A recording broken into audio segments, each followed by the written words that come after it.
Hi sister, இப்போது நீங்கள் ஆரி வந்து ஃப்ரீயாகவே கற்றுக்க போகிறீங்க, கரெக்டாக? இப்போ ஆரி கோர்ஸ் வந்து நீங்கள் ஃப்ரீயாகவே கற்றுக்க போகிறீங்க. இதில் நிறைய பேர் வந்து லைவ் அட்டென்ட் பண்ணியிருப்பீங்க, சில பேர் லைவ் அட்டென்ட் பண்ண முடியாமல் இருந்திருப்பீங்க, சில பேர் லைவ் அட்டென்ட் பண்ணியுமே நெட்வொர்க் போகிறனால கரெக்டாக தெரிஞ்சிருக்காது. அவங்களுக்காக தான் இப்போ ரெக்கார்டிங்காக போடுறோன்னு சொல்லியிருந்தோம். இந்த ஆரி ஒர்க் கிளாஸில் நான் என்னென்னலாம் சொல்லிக் கொடுக்க போகிறேன் அப்படிங்கிறத நான் ஃபஸ்ட்டு சொல்லிடுறேன் சிலபஸை. சரியா? ஃபஸ்ட்டு வந்து பார்த்திங்கன்னா செயின் ஸ்டிச் சொல்லி கொடுக்க போகிறேன். ரெண்டாவது வந்து பார்த்திங்கன்னா பீட்ஸ் வந்து இதிலேயே கோக்குறது எப்படி அப்படிங்கிறத சொல்லி கொடுக்க போகிறேன். மூணாவது எண்டு நாட்டு, எந்த ஒரு இதாக இருந்தாலும் இறுதி முடிச்சு போடுவோம் இல்லையா, நாட்டு போடுவோம் இல்லையா, அந்த எண்டு நாட்டு. இந்த 3 தெரிஞ்சுக்கிட்டாலே போதுமானது. ஒரு 500 ரூபா ரேஞ்ச் உள்ள சிம்பிள் ப்ளவுஸ் உங்களால் கன்ஃபார்ம் போட முடியும் சிஸ்டர். சரியா? அதுக்கு அடுத்தது 4வது வந்து பார்த்திங்கன்னா சில்க் த்ரெட்டில் லீஃபு. சரியா? சில்க் த்ரெட்டில் ஃப்ளவரு, லீஃபு, இந்த மாதிரி விஷயங்கள் எல்லாமே வந்து உங்களுக்கு என்ன பண்ண போகிறேன், சொல்லி கொடுக்க போகிறேன்.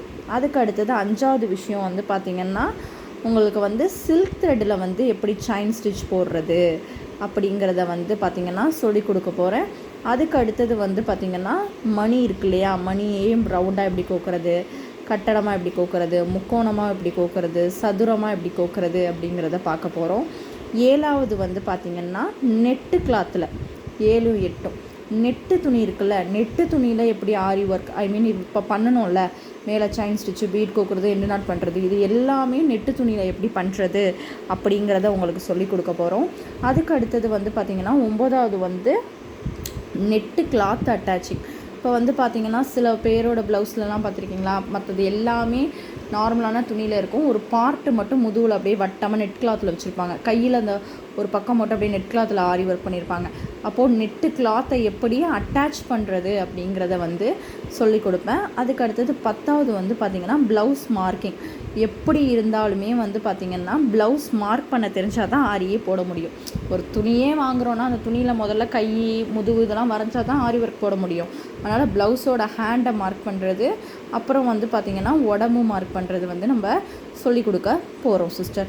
அதுக்கு அடுத்தது வந்து பார்த்திங்கன்னா 12வதான விஷயம் என்ன அப்படின்னு வந்து பார்த்திங்கன்னா கட் ஒர்க் அப்படின்னு சொன்னால் என்ன சிஸ்டர் அப்படின்னு கேட்டிங்கன்னா, இப்போ சாரீலாம் எப்படி ஒரு ஓட்டையாக இருக்கும், இப்போ ஒரு ஓட்டையாக இருக்கும், அதை சுற்றி கல் ஒட்டியிருப்பாங்க, மணிக்கு தைச்சிருப்பாங்க, அதைத்தான் கட் ஒர்க்குன்னு சொல்லுவோம். அந்த கட் ஒர்க் எப்படி பண்ணுறதுங்கிறத சொல்லி கொடுக்க போகிறோம்.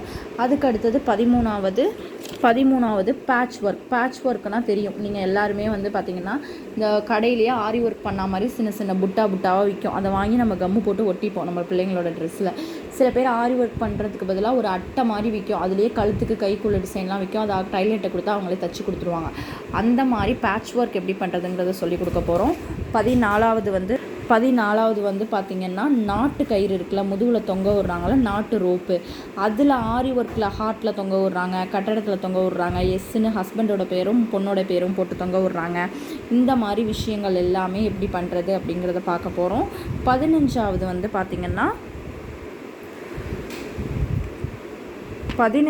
வந்து பார்த்திங்கன்னா எக்ஸ்ட்ராவாக சில ஸ்டிச்சஸ் வந்து நம்ம பார்க்க போகிறோம் சிஸ்டர்.